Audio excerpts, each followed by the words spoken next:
মুন্সিগঞ্জের মেয়ে হয়েও কখনো মুন্সিগঞ্জ সেভাবে এক্সপ্লোর করা হয়নি। মুন্সিগঞ্জের এমন অনেক অনেক জায়গা আছে যেগুলো আমি চিনি না, এমনকি আমার বাড়ির আশেপাশের কাছাকাছি লোকেশনগুলো আমি কখনো যাইনি।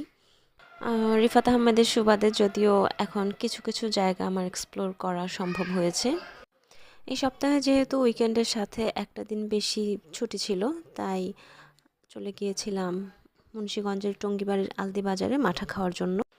1 কোটি বছর পূর্বে রিফাত আহমেদ আমাকে প্রমিস করেছিল আমাকে নিয়ে যাবে, কিন্তু সে তার কথা রেখেছে 1 কোটি বছর পরে এসে।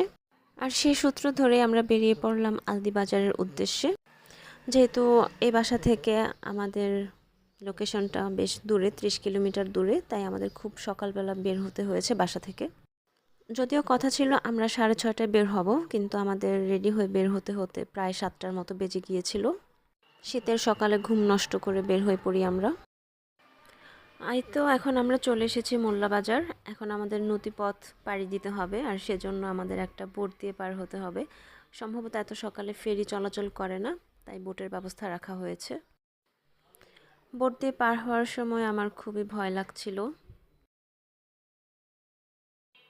তখনও ভালোভাবে সূর্য ওঠেনি, চারপাশ কুয়াশাচ্ছন্ন দেখা যাচ্ছে। ওই পাশে দেখা যাচ্ছে ব্রিজ আন্ডার কনস্ট্রাকশন আছে। ব্রিজটা তৈরি হয়ে গেলে মানুষের ভোগান্তিটা অনেকাংশে কমে যাবে। তারা ব্রিজের মাধ্যমে পারাপার হতে পারবে, আর রিস্কও থাকবে না আশা করা যায়।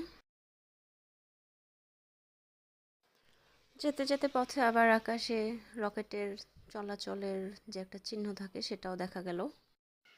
এই তো আমরা নদী পার হয়ে গিয়েছি। বোটের ভাড়া দিয়ে আমরা চলে যাচ্ছি আমাদের মুন্সিগঞ্জের উদ্দেশ্যে। কেরানীগঞ্জ ছেড়ে আমরা সিরাজদিখানে প্রবেশ করে ফেলেছি। প্রায় 1 ঘন্টার পথ অতিক্রম করার পর আমরা চলে এলাম মুন্সিগঞ্জের আলদি বাজারের কমল ঘোষের মাঠার দোকানে। আর রিফাত ধরতে গেলে এক ধরনের পাগলা ফ্যান কমল ঘোষের এই মাঠার, ওর কাছে খুবই বেশি ভালো লাগে এটা। আর যতটুকু দেখলাম এই দোকানে অনেক বেশি সেল হয়। অলরেডি 2-3 ড্যাগ মাঠা শেষ হয়ে গিয়েছে, এবং আরেক অবশিষ্ট ড্যাগ যেটা ছিল সেটা শেষের পথে। 2-3 গ্লাস মাঠা খাওয়ার পর আমরা বাড়ির জন্য পার্সেল নিয়ে চলে এলাম। আজ এই পর্যন্ত।